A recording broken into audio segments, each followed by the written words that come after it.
ನಮಸ್ಕಾರ ಸ್ನೇಹಿತರೆ, ಇಂದಿನ ವಿಡಿಯೋದಲ್ಲಿ ಚಹಾ ಕಾಫಿ ತಯಾರಿಸುವಾಗ ಮಹಿಳೆಯರಿಗಾಗಿ ಕೆಲವೊಂದು ಟಿಪ್ಸ್ಗಳು.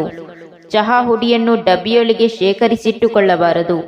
ಗಾಜಿನ ಬಾಟಲಿಯೊಳಗೆ ಅಥವಾ ಜಾಡಿಯೊಳಗೆ ಹಾಕಿ ಮುಚ್ಚಿಟ್ಟುಕೊಳ್ಳಬೇಕು.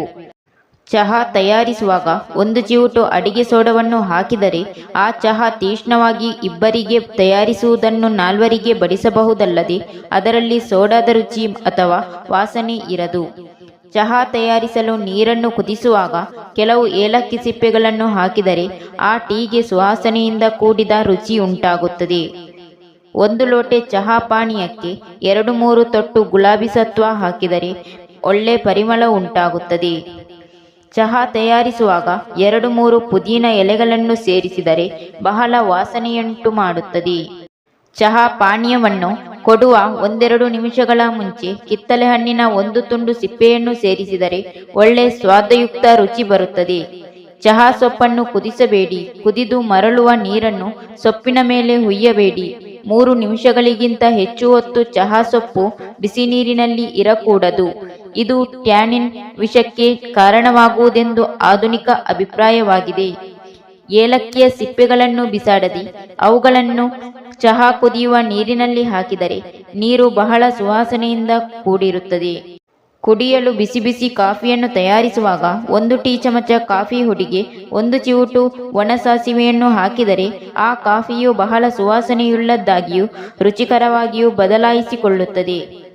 ಬಿಸಿ ಕಾಫಿ ಅಥವಾ ಚಹಾ ಬಟ್ಟಲಿಗೆ 1 ಚಿವುಟು ಉಪ್ಪು ಸೇರಿಸಿದರೆ ಬಹಳ ಸ್ವಾದಯುಕ್ತ ಪರಿಮಳ ಉಂಟು ಮಾಡುತ್ತದೆ.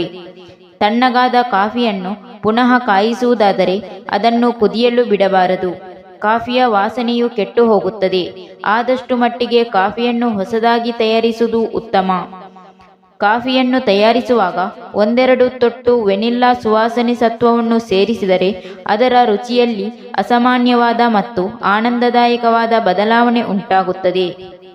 ಕಾಫಿ ಹುಡಿಯನ್ನು ಗಾಳಿ ತೂರದ ಜಾಡಿಯೊಳಗೆ ಹಾಕಿ ಫ್ರಿಜ್ಜಿನೊಳಗೆ ಇಟ್ಟರೆ ಆ ಕಾಫಿ ಹುಡಿಯಲ್ಲಿ ಅತ್ಯುತ್ತಮವಾದ ಸುವಾಸನೆ ಉಳಿಯುತ್ತದೆ. ಕಾಫಿ ತಯಾರಿಸುವಾಗ ನೀರನ್ನು ಎಂದಿಗೂ ಕುದಿಸಬಾರದು. ಚೆನ್ನಾಗಿ ಬಿಸಿ ಮಾಡಿದರೆ ಸಾಕು. ಆದರೆ ಚಹಾ ತಯಾರಿಸುವಾಗ ನೀರು ಚೆನ್ನಾಗಿ ಕುದಿಯಬೇಕು. ಕಾಫಿ ಮತ್ತು ಚಹಾ ತಯಾರಿಸುವಲ್ಲಿ ಈ ಭಿನ್ನತೆಯನ್ನು ನೆನಪಿನಲ್ಲಿಡಬೇಕು. ಯಾವುದಾದರೊಂದು ಬಿಸಿ ದ್ರವವನ್ನು ಗಾಜಿನ ಬಟ್ಟಲಿನೊಳಗೆ ಹೊಯ್ಯುವಾಗ ಅದರೊಳಗೆ 1 ಚಮಚವನ್ನು ಹಾಕಿಟ್ಟರೆ ಗಾಜು ಒಡೆಯುವುದಿಲ್ಲ. ಇಲ್ಲವಾದರೆ ಗಾಜಿನ ಬಟ್ಟಲಿನ ಹೊರಗಿನ ಅಡಿಭಾಗದಲ್ಲಿ ಮಡಚಿದ ಬಟ್ಟೆಯೊಂದನ್ನು ಇಟ್ಟುಕೊಂಡರೆ ಗಾಜಿನ ಬಟ್ಟಲು ಒಡೆಯುವುದಿಲ್ಲ. ಅನನಾಸು, ಕಿತ್ತಳೆ ಇತ್ಯಾದಿ ಯಾವುದೇ ಹಣ್ಣಿನ ಶರಬತ್ತು ತಯಾರಿಸುವ ಮುನ್ನ ಅದಕ್ಕೆ ನಿಂಬೆ ಅಥವಾ ಹರಳೆಕಾಯಿಯ ರಸವನ್ನು ಸ್ವಲ್ಪ ಹಿಂಡಿದರೆ ರುಚಿ ಹೆಚ್ಚುತ್ತದೆ. Thank you for watching. ವಿಡಿಯೋನ ಲೈಕ್ ಮಾಡಿ, ಶೇರ್ ಮಾಡಿ, ಚಾನಲ್ನ ಸಬ್ಸ್ಕ್ರೈಬ್ ಮಾಡಿ.